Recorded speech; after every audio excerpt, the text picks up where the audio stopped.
는 구원받은 후에 성도들의 삶을 어떻게 살아야 되는지를 우리에게 자세히 말씀을 하고 있습니다. 4장에서는 시기와 다툼, 그 원인과 그 해결 방법, 그리고 이제 하나님과 원수가 되게 하는 간음하는 것들, 또 이제 물질의 중심을 두고 세상의 세속계에 속하여 살아가고 있는 자들, 이런 자들을 얘기를 하면서 인생을 안개에 비유를 하면서 그 세속적인 가치를 가지고 있는 자들을 허무한 삶이라고 이렇게 말을 하고 있습니다. 그리고 이제 이어지는 오늘 5장의 말씀에서는 한 5가지로 우리들에게 그 권면의 말씀을 주시면서 첫 번째로 우리에게 주시는 말씀이 그 부자에 대한 경고의 말씀을 우리에게 주시는데, 이것은 우주의 역사의 주관자시고 우리를 살아서 역사하시는 하나님께서 인간에게 허락하신 그런 삶이 유한하다는 것을, 그런 것을 망각하고 영원히 살 것 같은 이런 착각된 마음으로 살아가면서 일신의 그 안일함과 또는 사치하고 방종하고 또 이런 것들을 추구하는 자들이 정말 역사의 끝날에 어떤 심판을 받을 것인가를 우리에게 말씀을 주시고 계시는 것입니다. 그래서 불의한 그 부자들이 향해서 그들에게 엄한 고생으로 인해서 울고 통곡하실 것을, 심판을 이렇게 할 것을 예언의 말씀으로 우리에게 주시고 계시는 것. 정말 우리에게 오늘도 은사를 주시고 또 재물을 주신 것 어떻게 사용해야 되는지, 청지기적 이런 사명을 가지고 하나님께서 우리에게 주신 거 하나님 나라 일하는 데 쓰라고 우리에게 주신 것을 깨닫게 하시는 말씀입니다.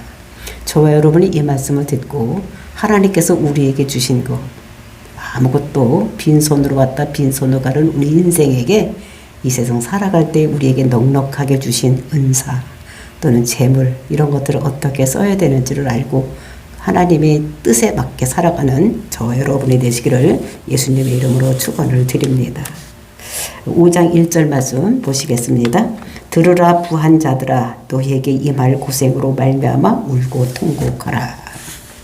그래서 여기 보니까 제일 먼저 들으라 이렇게 하면서 명령을 하시는 것을 볼 수가 있고, 그 다음에 마지막에도 울고 통곡하라 이러면서 명령을 하시는 것을 볼 수가 있는데, 어떤 사람이 들으라고 하는 것이냐, 부한 자들, 너희들 들어라 라고 경고의 말씀을 주시는 것을 볼 수가 있는 것입니다. 우리가 4장에서도 부한 자들, 그 물질적, 세속적인 물질에 의해서 물질을 벌려고 하는 사람들에게서 경고의 말씀을 주신 것을 보았는데, 그때는 장사하는 자들, 그러니까 다른 태국에 가서 1년 동안 장사를 할 또 이런 사람들을 경고하는 이런 말씀이었다면, 이제 5장에서 경고하는 말씀은 농사를 짓는 자들이 이제 그런 사람들에게 경고하는 이런 말씀을 볼 수가 있는 것입니다. 그러니까 뭐 장사를 한다든지 또는 농사를 한다든지 뭐 이런 것에 문제가 있는 것이 아니라 이익을 어떻게 남기고 자기들이 어떻게 축적해서 부자가 되는 것, 또 이런 것들에 대해서 말씀을 하고 있는 것을 볼 수가 있는 것입니다. 그러니까 이것은 단순히 물질적인 부요가 부요한 자들, 이런 사람들을 경고하는 것이 아닌 것입니다. 그러니까 가치관을, 어떤 가치관을 가지고 있느냐, 그러니까 세속적인 것에 물들어서 세속적인 가치관을 가지고 그 부를 축적하고 부를 누리고 이렇게 사치한 생활을 하는가, 이제 이런 것에 대해서 말씀을 하고 있는 것입니다. 그러니까 물질이 악하거나 뭐 물질이 있는 사람은 나쁜 사람이고 가난한 사람은 좋은 사람이다, 이런 얘기를 하는 것이 아닌 것을 우리가 성경을 통해서 볼 수가 있는데, 우리가 아브라함, 믿음의 조상 아브라함도 보면은 그 사람은 가난한 자가 아니었습니다. 굉장한 부자였어요. 아주 창대한 부자였던 것을 볼 수가 있습니다. 그 가정에서 태어난 종만 318명이나 되는, 그러니까 어마어마한 부자로 살고 있는 이런 사람이었다는 것을 우리가 여기서 성경을 통해서도 알 수가 있고, 그 사람이 믿음의 조상이 된 것입니다. 그리고 하나님의 합한 사람 다윗도 보면은 엄청나게 부유했던 것을 볼 수가 있어요.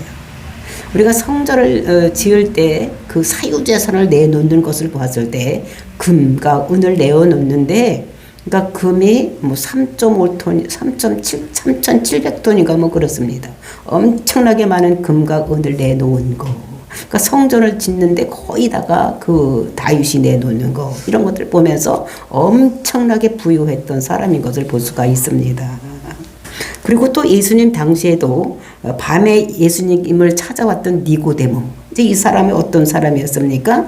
재물도 많았던 사람, 그리고 그 사람은 지식도 많았었습니다. 그러니까 학식도 많았던 사람이고, 그 율법을 잘 알았던 사람이고, 그 다음에 그 사람은 명예도 있었습니다. 그러니까 사내들인 공회원, 오늘날 같으면 국회의원 같은 이런 사람이었었습니다. 그러니까 재물도 많고 지식도 많고 명예도 있고 이랬던 사람이 사내들인 공회원이던 니고데모, 이제 이런 사람들도 자기가 가진 것을 예수님께서 그 십자가 죽으시고 돌아가셨을 때에 그 향유도 가져오고 모략도 가져오고 막 이렇게 했던 사람인 것을 우리가 성경을 통해서 볼 수가 있는 것입니다.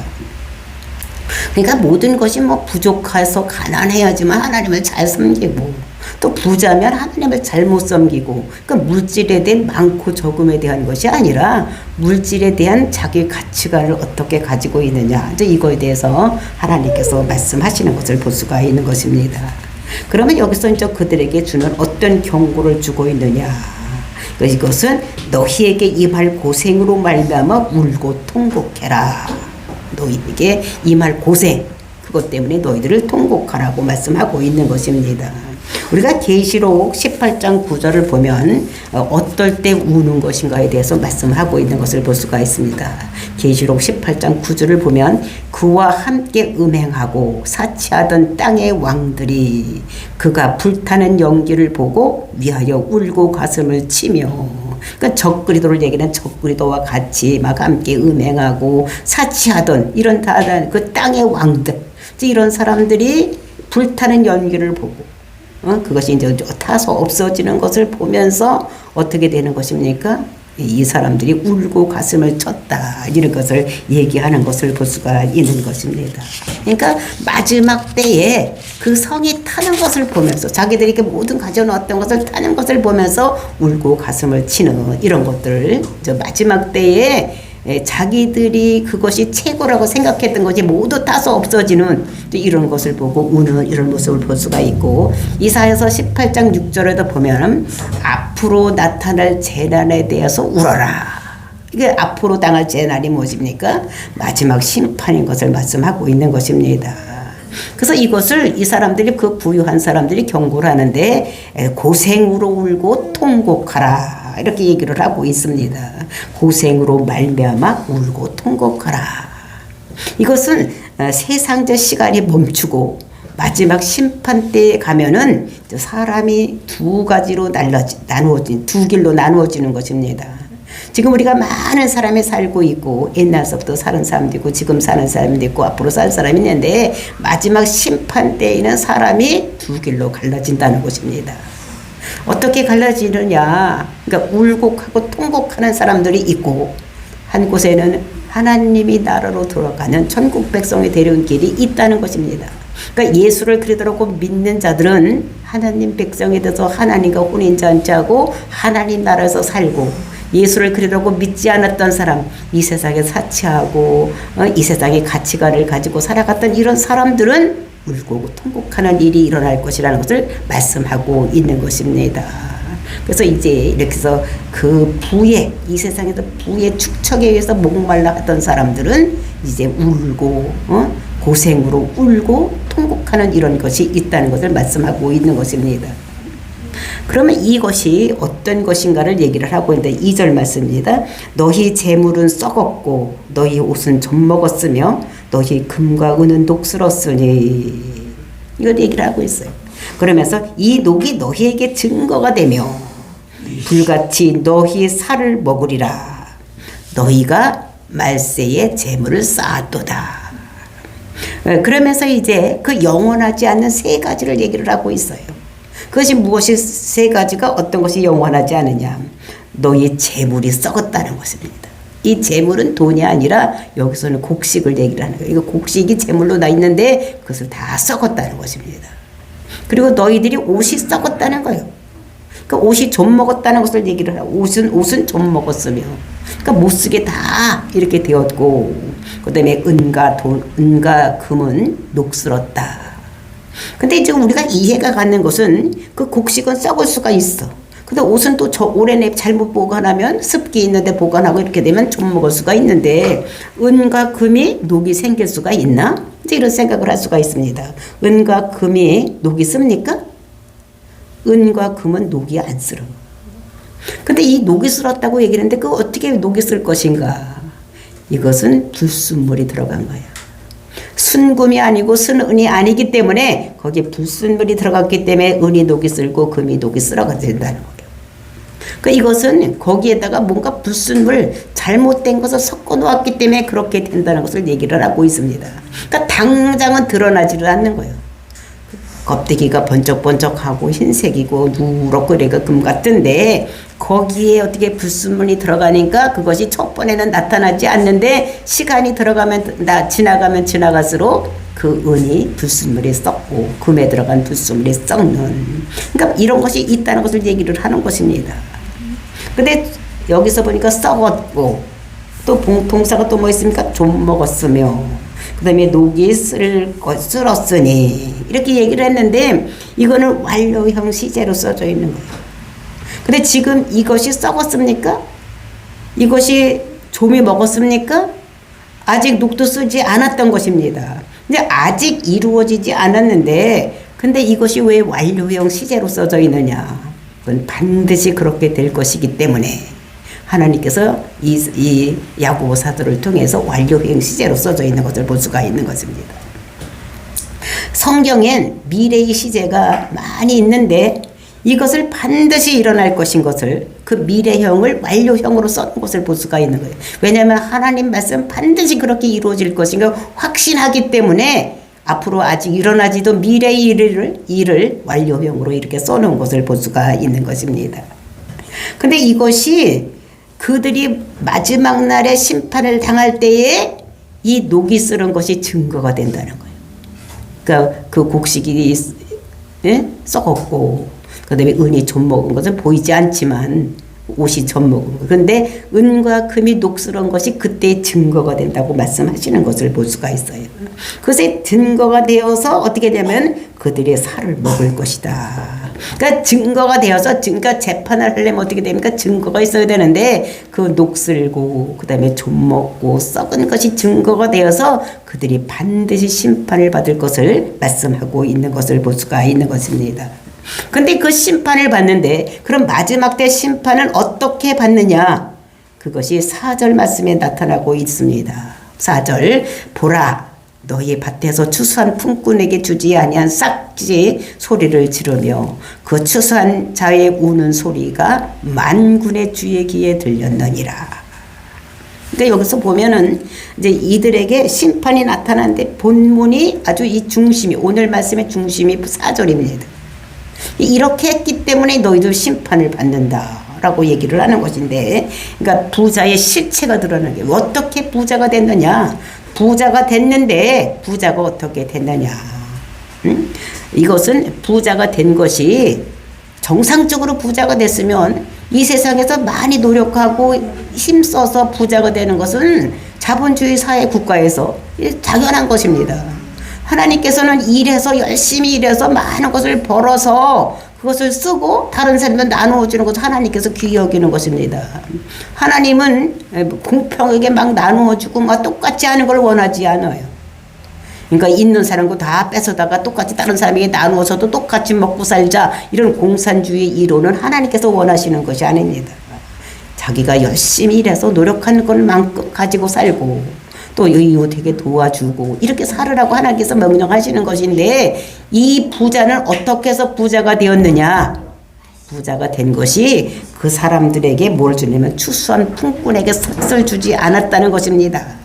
추수한 품꾼에게 주지 않은 삭시 소리를 지른다.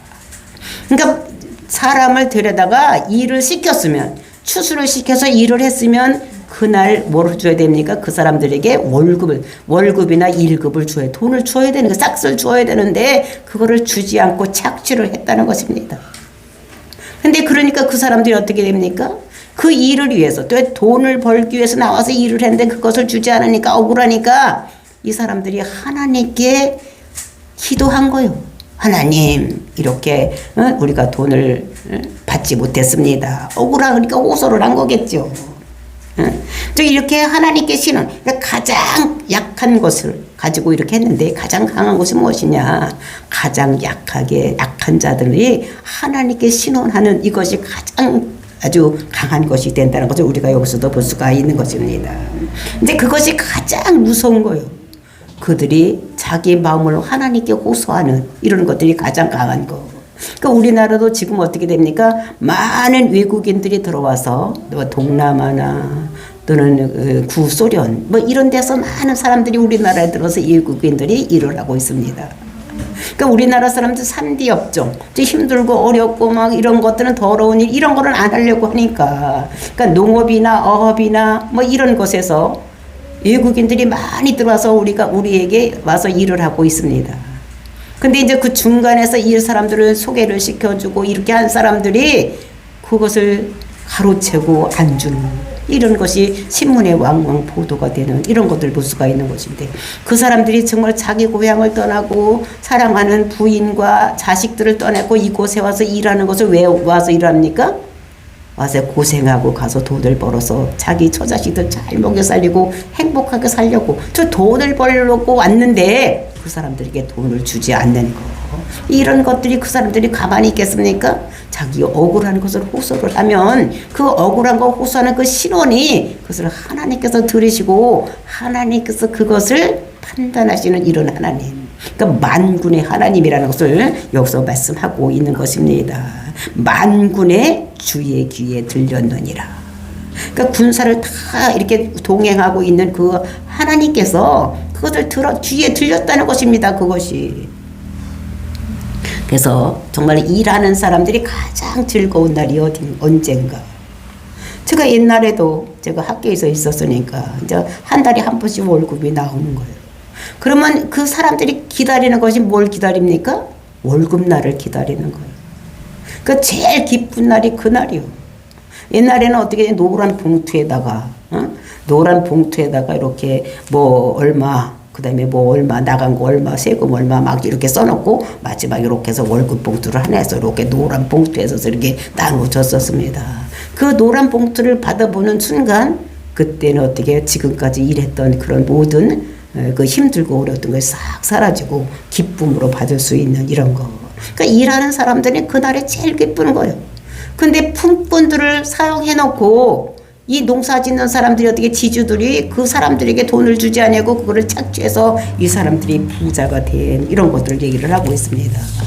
그러니까 옛날에 이제 이런 것들을 위해서 이스라엘 백성들을 출애굽시켜서 가나안 땅에 들어가서 살려고 할 때에 하나님께서 이것을 잘 알고 계셨어. 사람이 욕심이 많고 이런 것을 알았기 때문에 하나님께서 그들에게 거기 가다 들어가서 살 때 농사를 칠 때는 이렇게 품꾼에게 주어라 하고 약속한 것이 있는데 그것이 레위기 19장 13절 말씀에 있습니다.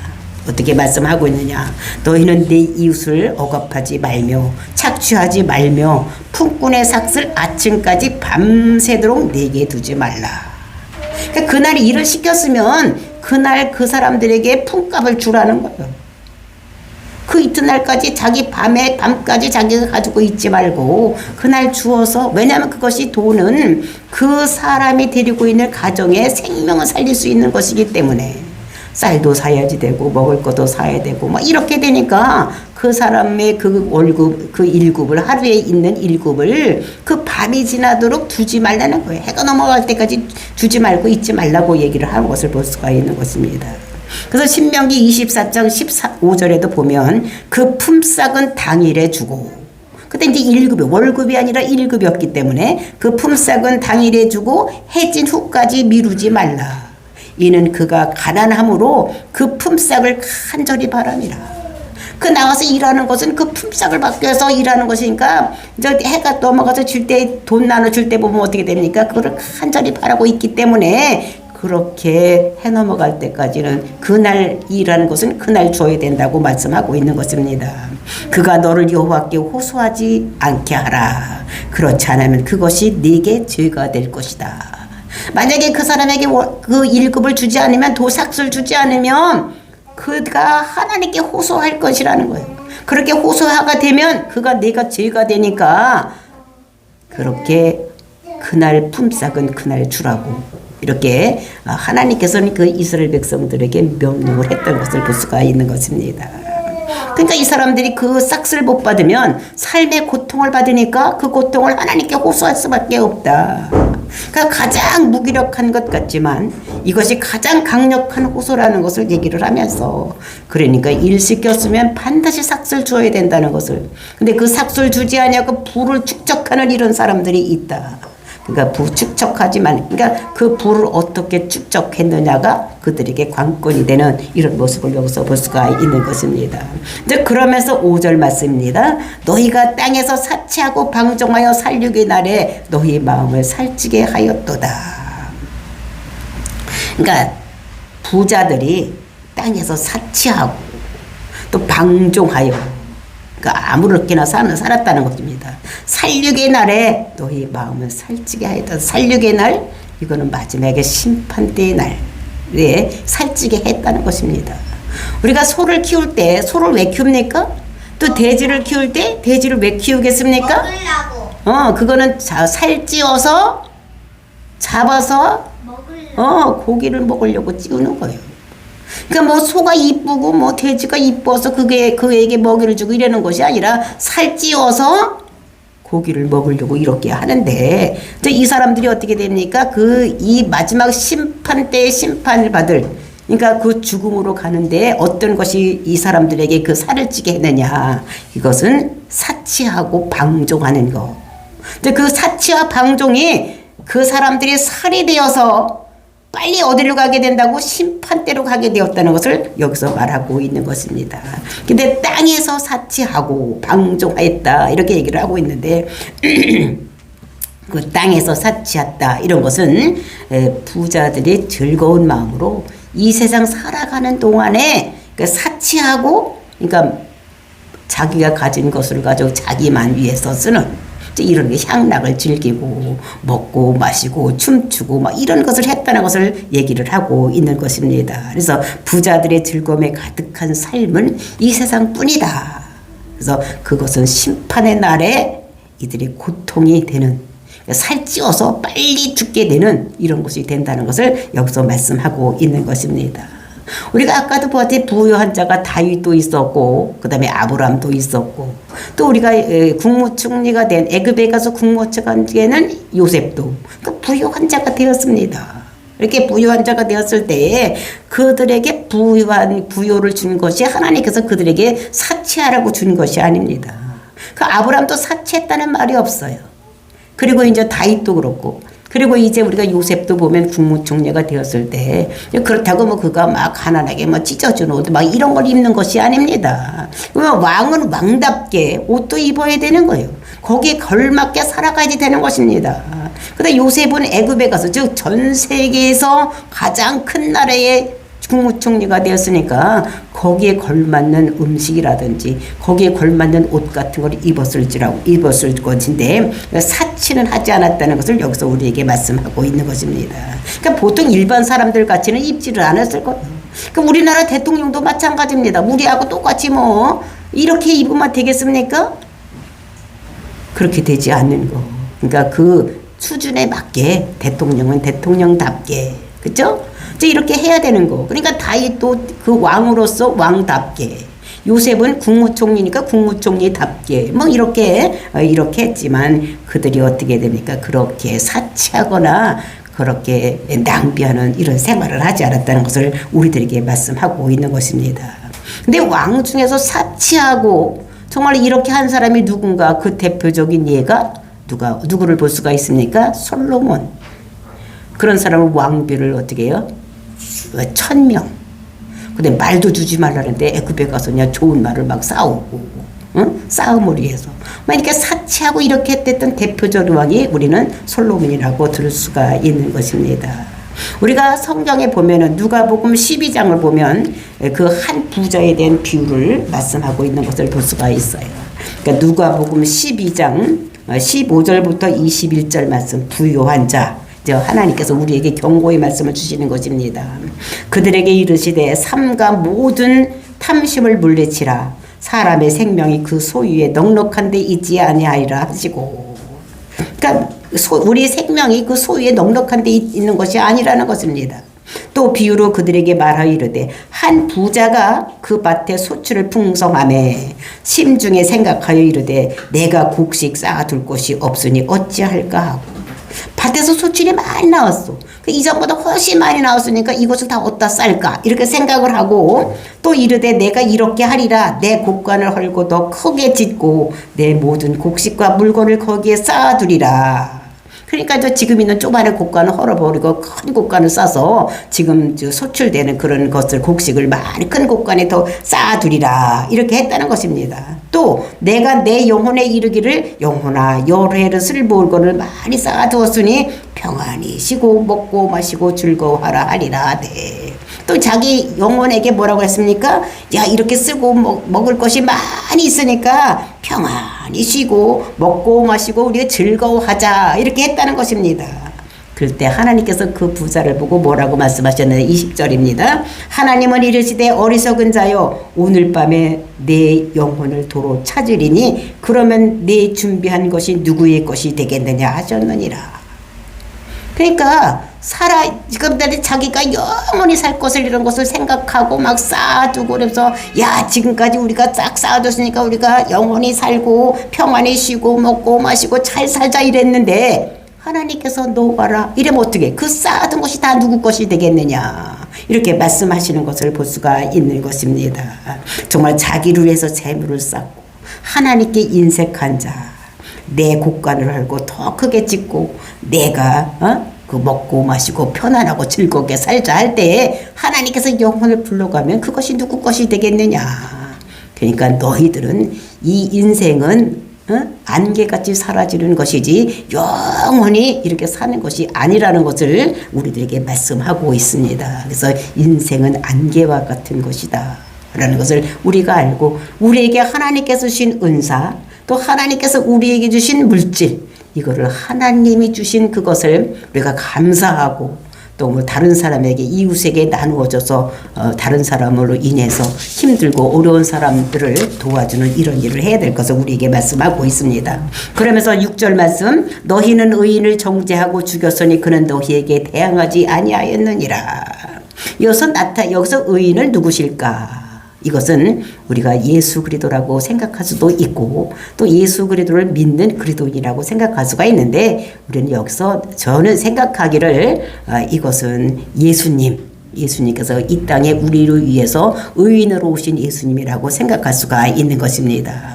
그래서 그분은 가장 부한 자로서 또 가장 높은 곳에 있는 분으로 우리를 위해서 이 땅에 오신 분이다.